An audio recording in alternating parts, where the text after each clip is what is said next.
Друзья, всем привет! Ну, наконец-то дошли руки до вот этих вот орхидей, чьи цветоносы на ваших экранах выглядят как дремучий лес. Это 5 уцененных орхидей, которые мы вместе с вами купили в Леруа Мерлене в уцененочном отделе по 199 рублей. Ну, на самом деле, я из уценок покупал, точнее, выбирал все более-менее такое, знаете, пригодное к жизни. И вот, наконец-то дошли руки до этих орхидей. Я не случайно эти орхидеи несколько дней держал в отдельной комнате и никаких видео про них не снимал. Почему? Потому что на нашем канале я делаю отдельный плейлист, который называется «Уцененные орхидеи». И там будут собраны все видео про эти 5 орхидей, которые мы купили за 3 копейки, грубо говоря, по 199 рублей. Но фишка в чем? В том, что на этих орхидеях мы вместе с вами будем применять вот исключительно доступные, бюджетные и очень эффективные средства от насекомых вредителей, от всех причем, от значит, грибково-бактериальных заболеваний. И подкармливать, стимулировать и удобрять эти орхидеи мы тоже будем исключительно доступными, бюджетными и эффективными средствами.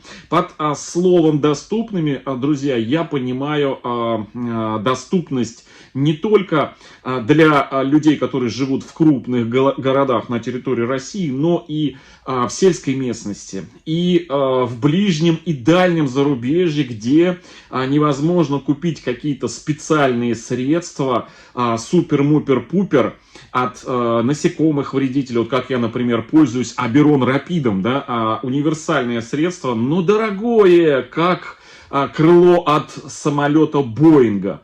Либо Привикур Энерджи, средство от грибково-бактериальных заболеваний, но тоже не дешевое. Оно одно из самых таких дорогих, но тоже в какой-то степени эффективных. И в то же время, друзья, хочу сказать, что нету в мире, в орхидейном мире ни одного средства ни от насекомых вредителей, нету ни одного средства ни от болезней, которые бы прям вот на 100% и в 100% случаях помогали бы справиться с этими недугами. Хотя, вы знаете, Аберон Рапид на сегодня средство, которое я применял на орхидеях и вот на всех сокососущих насекомых, он очень хорошо подавляет их. То есть профилактические и лечебные обработки Аберон Рапидом на сегодня, ну вот для моей большой коллекции, применение Аберон Рапид на первом месте. Это действительно факт. То есть я ни Актарой не пользуюсь, ничем другим, только вот Аберон Рапидом. Но есть этому средству и другие, не менее эффективные и доступные препарат, который будем применять вот на этих вот красотках. Да, может быть, не такие редко используемые, как, например, один раз Аберон Рапидом обработал и забыл про орхидеи, да. Но есть средства, которые, да, надо не один раз, а 2, 3, а то и 4. Но это не Актара, которую надо замачивать и которая стоит недешево на сегодняшний день.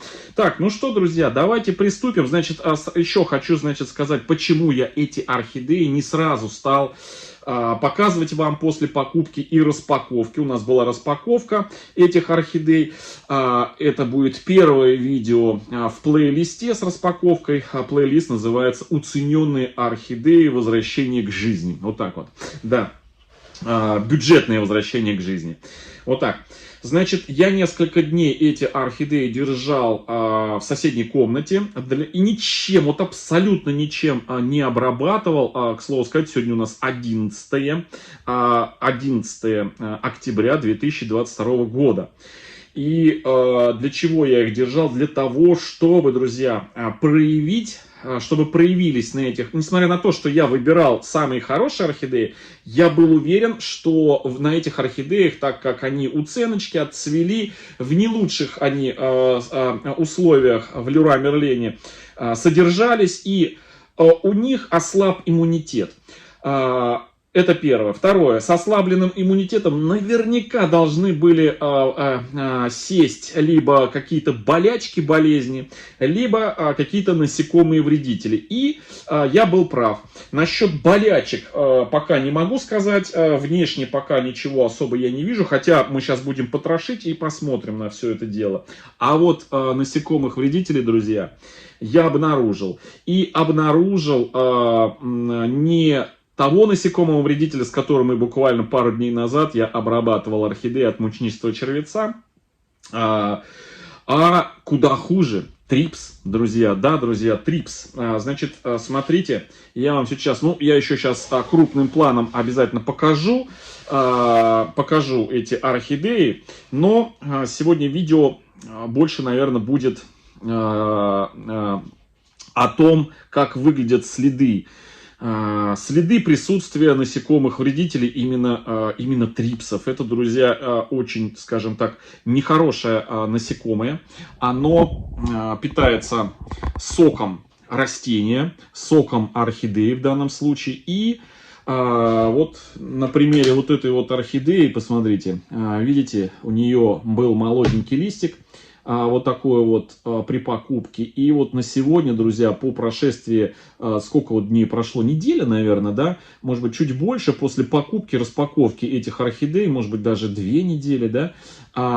Но, друзья, видите, смотрите, кончик, он как будто бы, знаете, весь покоцанный, смотрите, видите, какими-то такими язвочками. Это не что иное, как значит, работа трипсов. Трипс сам по себе насекомые, как вот некоторые полагают, иногда мне часто пишут в личку, там, Георгий, я вот смотрела, что это за следы, кто это жрет мои орхидеи. Я посмотрела, насекомых не вижу. То есть не обязательно видеть трипса. Это взрослая особь трипса, она размером до 1 миллиметра, такая тоненькая, как, знаете, кончик реснички, волосинки отрезать на миллиметр. Вот примерно вот такой он, тоненький такой, черненький и такой маленький. Но это одна из стадий трипса, то есть он в нескольких стадиях, там личинка, потом там из личинки вылупляется следующая стадия, точнее из яйца вылупляется там личинка, из личинки там еще одна стадия, то есть 3 стадии, по-моему, проходит до взрослой крупной. Но самые прожорливые это именно вот эти вот личинки и вторая стадия, которые осуществляют, как вам сказать, знаете, такие насечки, вот обгрызыши вот эти вот. То есть иногда даже на орхидеях очень часто, я сейчас покажу на примере еще орхидей, да, вот такие вот следы, смотрите. Видите, вот она, это работа трипса. Вот он начинает обгладывать такие засечки с обоих сторон на листьях. Лист продолжает расти. Если не избавиться от трипса, то в будущем лист станет как бы стянутый в этих местах, как будто, знаете, ниточку просдели по листику, внутри листика, и потом эту ниточку стянули, и листик скукожопился в этих местах. Такие, знаете, насечки с внутренней стороны, которые стягивают листик, а молоденькие, наоборот, их обгладывают цветоносы, обгладывают цветы. То есть, и чем больше колония трипсов, тем хуже выглядит растение, тем сильнее оно исковерканное. То есть, вот и сегодня тоже я хочу показать вам вот эти орхидеи, мы их сейчас будем потрошить. И в процессе, я покажу следы присутствия трипсов, да, их видимые следы. Самих трипсов мы можем не увидеть, а вот следы их присутствия мы увидим. И мы сегодня распотрошим орхидеи, и первое, что мы обработаем, это от этих трипсов. И средство будет доступное, бюджетное и не менее эффективные, чем Aberon Rapid. С единственным исключением, что Aberon Rapid, конечно, мы один раз можем использовать и там на 1,5 месяца как минимум защитили.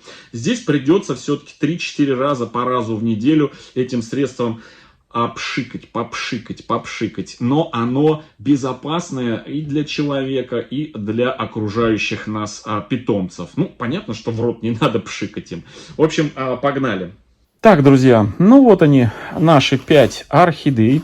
4 из которых у нас белые, а одна у нас темненькая. Кстати, одна из белых, которую мы с вами распаковку делали, она у нас все, вот последний цветочек сбросила. Все, вот за эти дни после распаковки. Итак, друзья, смотрим на нашу орхидеечку. Посмотрите вот сюда внимательно. Посмотрите вот на этот листик. Он весь такой уже обглодан. Вот так. Цветонос мешает мне. Посмотрите, как он. Вот он весь, смотрите, поеден. Наверняка в него уже отложили свои яйца трипсы. Вот. И нам предстоит теперь вот от этих всех насекомых-вредителей избавиться. Вот, начинают обгладывать. Видите, вот такой уже рубец начинается. Так, где я показывал вам орхидеи, у которой прям явно были видны. Вот они. Явно уже были видны эти рубцы. Вот они, видите, начинают обгладывать с одной стороны и с другой стороны. Если не избавиться, то колония начнет расти и начнут, вот они, смотрите, вот они эти рубцы, вот видно, один, второй. То есть это прокусывают, эти насекомые прокусывают и докапываются до, где сок течет, вот эти вот канавки, или как они там называются, прожилки внутри ткани. И вот они до них прокусывают, такие вот, знаете, как тык-тык-тык-тык-тык-тык-тык, и пьют сок. Орхидея начинает, естественно, меньше получать питательных веществ, и начинается у нее угнетенное состояние. Сока становится не хватать, и орхидея медленно, но уверенно начинает при потере иммунитета погибать. Вот. В общем, вот тоже характерные следы. Видите, прям как понадкусывали все это дело. Тоже уже следы здесь, но здесь меньше всего на этом растении. Так, что у нас еще? Ага, вот тоже характерные. Вот тоже, видите, кончик немножко обглодан у этой орхидеи. Так, ну больше всего, конечно, вот на этой, на первой, которую я вам показал. Вот еще одна, тоже, видите, кончик у этой орхидеи. Смотрите, тоже характерно, как они его поели. Смотрите, высасывают сок. Вот такие вот следы. Вот. Кончик тоже уже, видите, такой, как будто бы, знаете, его потрепали. Вот. Я не знаю, видно вам, не видно. Вот характерные места, видите? Характерные места. Вот здесь вот такие, как волдыри. Вот как раз сюда, по всей вероятности, уже отложили эти негодяи свои яйца. Вот. В общем, друзья, будем сегодня обрабатывать. Сперва будем потрошить эти орхидеечки и будем обрабатывать их от насекомых-вредителей. Ну что, начнем, пожалуй, с какой-то первой, ну, наверное, с этой мы и начнем. Орхидеи, которую я первую вам показал. Значит, срезаю цветонос. Ну, пока срежу я его не намного, так, чтобы можно было его, саму орхидею, держать вот за вот эту пимпочку оставшуюся. Достаем из горшка, смотрим, ничто у нас тут не мешает. Вот, вон, смотрите, пустота какая. Вот. Сейчас мы... Я в своей комнате здесь, в орхидейной, вот, кстати, много видно, я не знаю, видно вам, не видно, разлагающийся грунт, органика, и видно, ползают маленькие такие светленькие точечки, вот они, это насекомые, которые питаются которые питаются разлагающейся органикой. Сейчас я распотрошу и поближе покажу. Но они не наносят вред самому растению. То есть они непосредственно живую ткань не едят, сок не пьют, а питаются исключительно разлагающейся органикой. А вот те насекомые, например, как панцирный клещ, в том числе разновидностей панцирных клещей очень много. И один из основных – это хищный вид панцирного клеща, который питается вот этими вот, ловит и питается внутри грунта вот этими вот насекомыми, питающимися разлагающейся органикой. Но вот этот панцирный клещ, он тоже вреда орхидеи прямо не несет, но он имеет свойство лазить по всей орхидее и на своих лапках переносить бактерии, вирусы, которые, попадая в устицы, в поры на листьях, да, вот здесь, везде, начинают распаковываться эти вирусы, если у орхидеи слабый иммунитет, ослабленный от других насекомых вредителей, либо после пересадки, либо после каких-то там стрессовых ситуаций, то при ослабленном иммунитете орхидея цепляет из этой поры эту болячку, либо бактерию, либо вирус, и все. Вирусы, бактерии, они появляются в процессе гниения грунта, вот, разложения грунта. Вот. Так, ну так вот немножечко мы прочистили. Так, все сухое мы отсюда срезаем, все корни сухие. Так. Снизу вот здесь вот, хоп. Так, кончики тоже все обрезаем. Вот. Под столом у меня Мася, как всегда. На соседнем стуле Митя. Собака под столом сидит. Лежит, точнее, спит Митька на стуле рядом. Вот. Вот. Корни, в общем-то, я бы так сказал, неплохие у этой орхидеи. Вот. Так, ну вот, мы... Собственно, так, вот этот лист тоже мы удаляем, он нам не нужен. Вот. А чешуйку от него тоже пинцетом желательно убрать. Так, ну, вот как бы говорю, что смотрю, вижу, что особых каких-то грибков бактериальных, присутствия грибков бактериальных болячек на этой орхидее я не вижу. Лист сломан механически, ну, видать, еще в оранжерее или у продавца. Так, вот этот корень, он тоже как бы мне не особо нужен. Ну, пускай пока будет. Вот, такой вид, значит. Ну, вот они, видите, смотрите, как все видно. Вот он прям такими волдырями. Знаете, как характерно следы присутствия, когда молоденький листик покрыт вот такими как бы волдыриками, похожи, знаете, на кожуру апельсина. Но только не оранжевая, а вот такая вот бежево-зелено-желтое такое вот, со следами еще вот такого багрового цвета. Вот. Так, все. Значит, эту орхидею мы с вами распотрошили. Беру, пока положу ее в такой вот горшочек. Идем дальше, друзья. Следующую орхидею потрошим. Вот так, в общем, нам нужно все... вот они, насекомые. Подождите, сейчас я вам покажу поближе. Он пробегает, видите? Тык-тык-тык-тык-тык. Вот. Где он? Они от прямого света прячутся от света. Такие мелкие-мелкие они. Мне кажется, что можно заметить...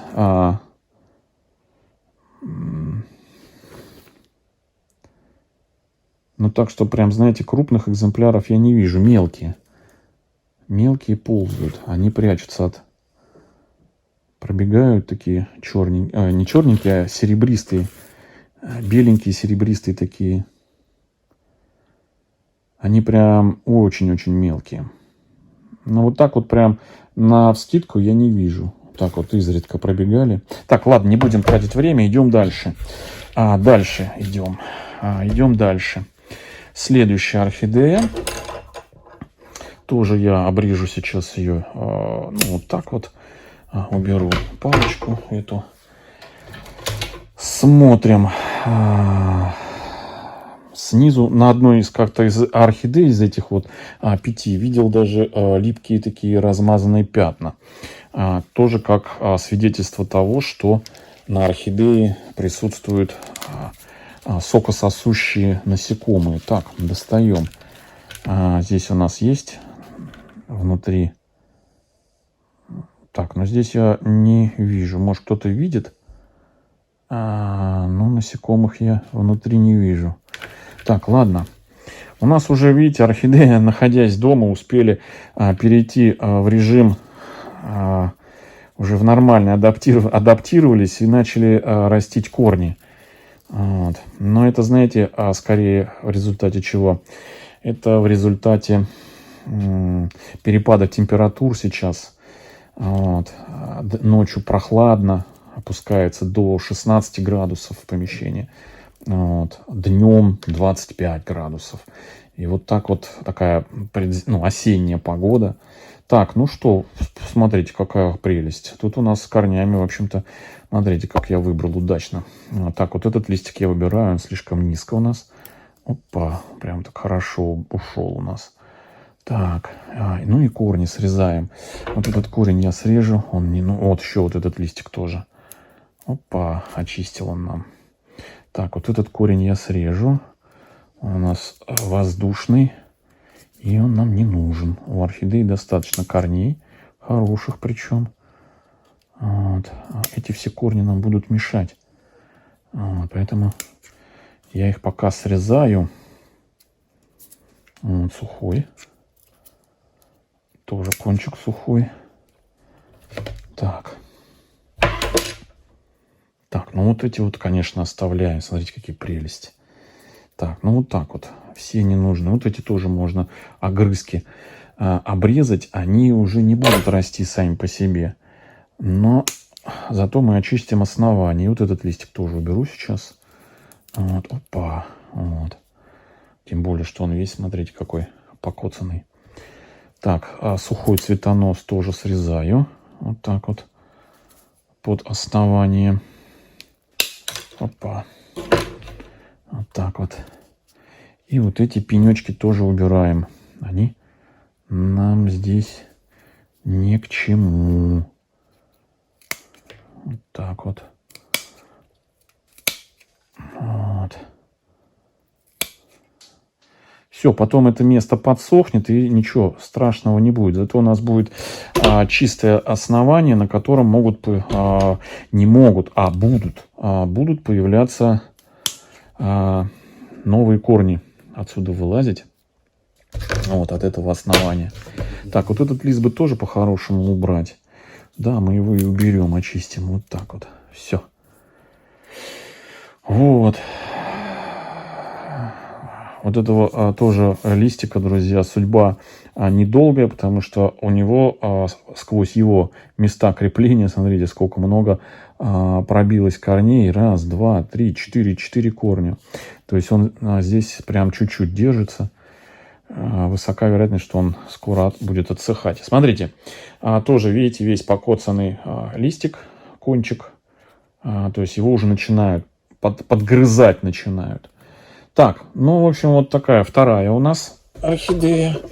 Мы ее во второй стаканчик убираем. Ну и ту же самую процедуру проделываем и с остальными тремя орхидеями. Я не знаю, будет вам это интересно, не будет. Но в любом случае мне это делать надо. Вот. Так, обрезаю точно так же цветонос. Вынимаем палочку. Я постараюсь быстро, друзья. Это, ну, наверное, при монтаже видео я ускорю съемку воспроизведения, потому что, может быть, акцентироваться буду там, где какие-нибудь интересности будут. Так, вот так вот. Вот видите следы? Вот это уже покусано. Причем и с этой стороны, видите, и с этой стороны. и с этой.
Так, ну здесь у нас, смотрите, друзья, присутствовала грибница, мелкая такая. Видите, корни у нас тут вообще у этой орхидеи прям, я бы так сказал, прям оставляют желать лучшего.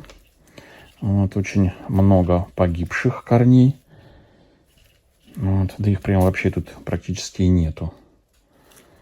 Так, сейчас мы зачистим, я их вам покажу. Да, тут у нас прям... Вон они, мелкие такие эти белые насекомые. Это подуры, либо многохвостки. Так, здесь у нас все гнилое, друзья. Опа. Так, здесь у нас гнилое. Лист этот удаляем, он нам не нужен. Опа. Освобождаем и вот этот тоже. Опа. Так. Угу. Так, ну а здесь у нас, да, присутствуют болячки. Значит, эту орхидею будем обрабатывать в первую очередь. Но сейчас мы обработаем их от насекомых-вредителей с вами. Вот. Так. Вот это вот все мы срезаем.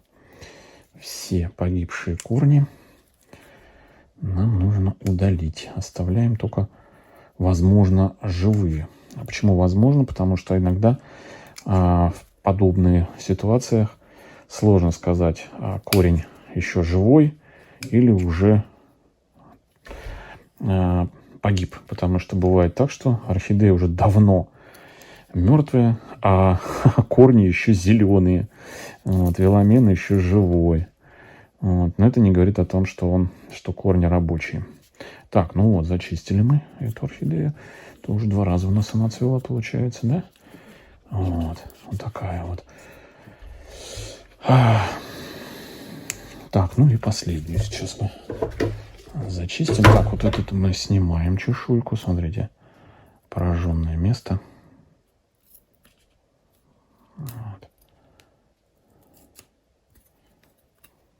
Так, тут прям у нас сухое вокруг цветоноса.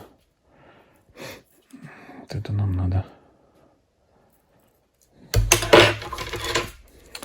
обрежем здесь этим скальпелем. Вот. По кругу засохшее место. Вот так вот. Все. Хоть у нас там... Ну, вот так вот оставим пока что.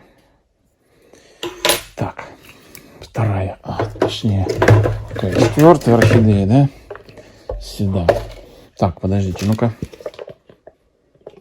Ага. Так, и последняя. И последняя орхидея у нас.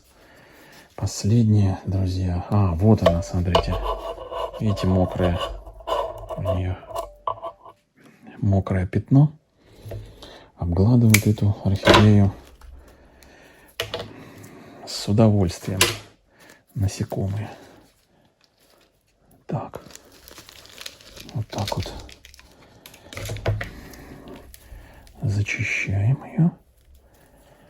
Опа. И тут тоже у нас с корнями немного, но есть живые. Так, сегодня у нас такое сразу видео большое с потрошением. С потрошением, друзья, 5 орхидей.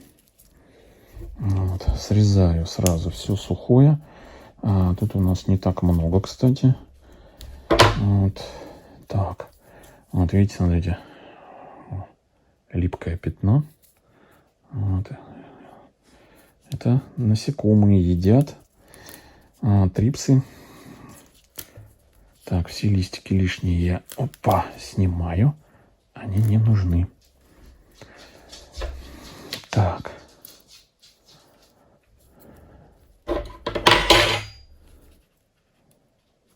Так. Ну вот. И посмотрим. Так, все. С этой орхидеей тоже мы почистили все. Обрезаю ей пипку снизу. Вроде бы ничего так она у нас. Да? Да. Тоже ее кладу вот в такой вот.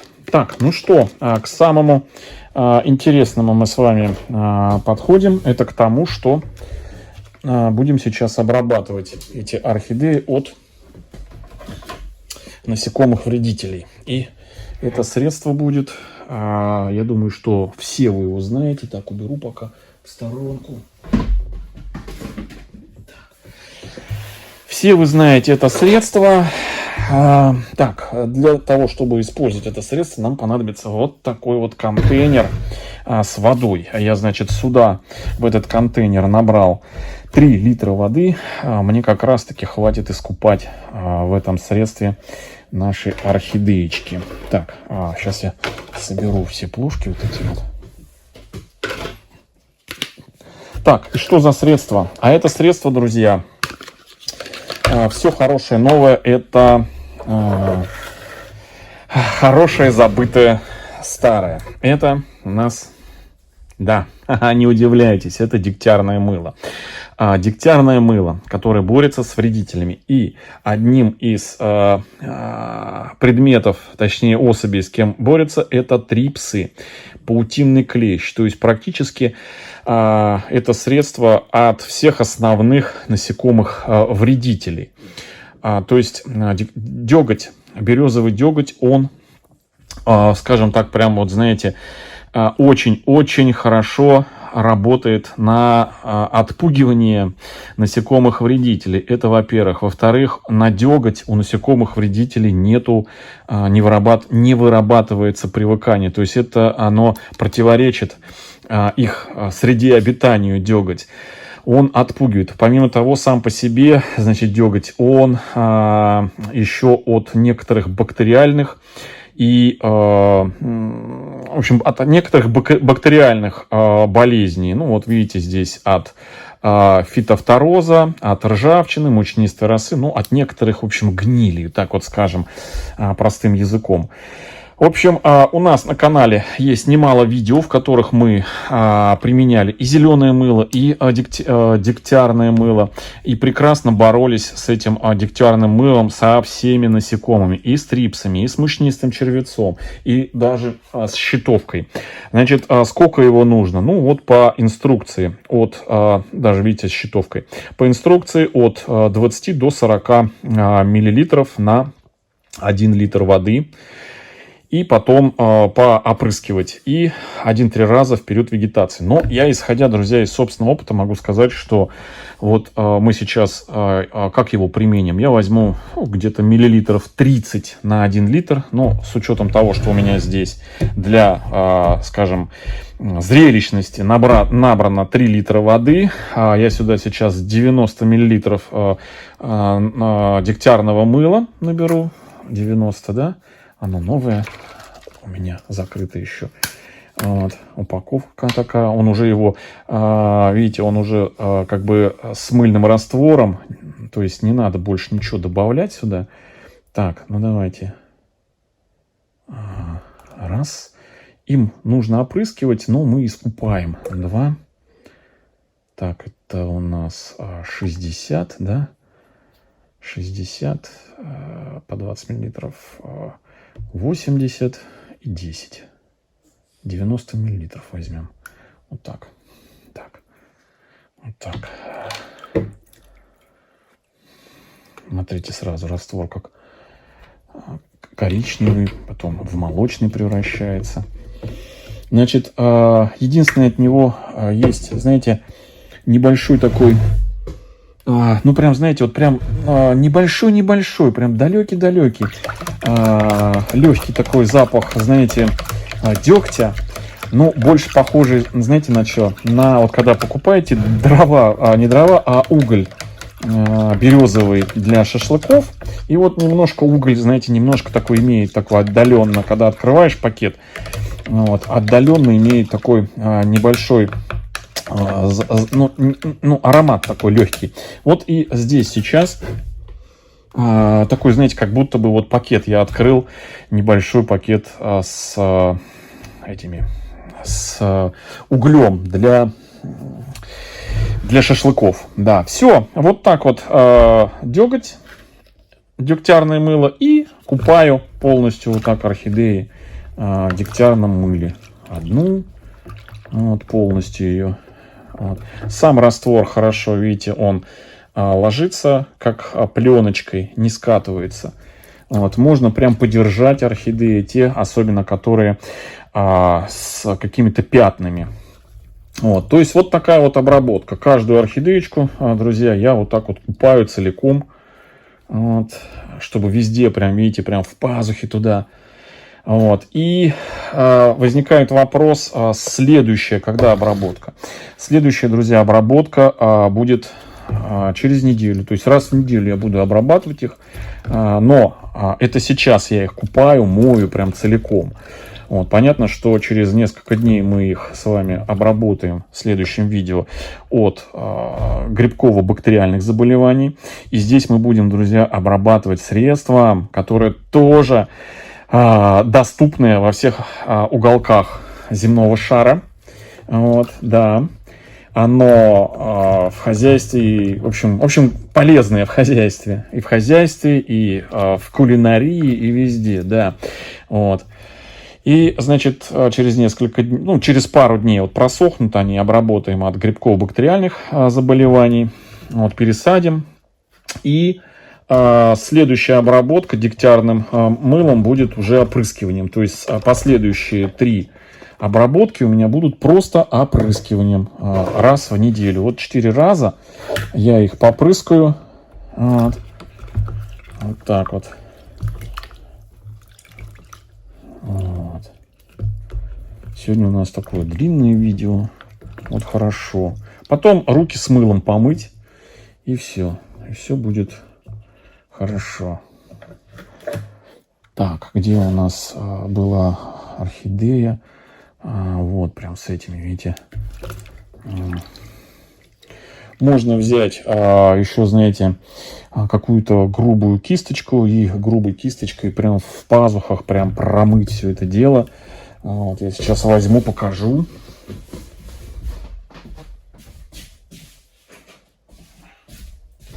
Вот так вот у меня есть кисточка, которой я мажу Максимом. Она такая жесткая. Вот, и вот ей можно прям вот сюда, в пазухи, хорошенечко прям вот промыть. Вот так вот. аккуратно. Вот так, все. Ну и 5-е. Вот. Тоже мы ее всю сейчас. Особенно вот этот листик. И место, где там было липкое.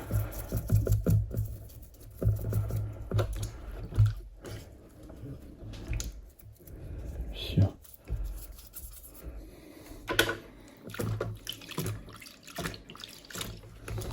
Целиком.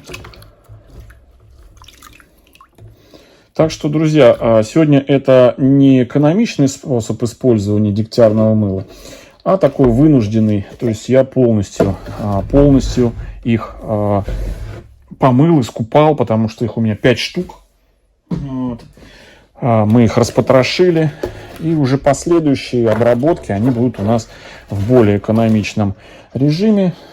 Точно так же буду по 30 мл брать, разбавлять и опрыскивать. Ну, может быть, побольше сделаю концентрацию.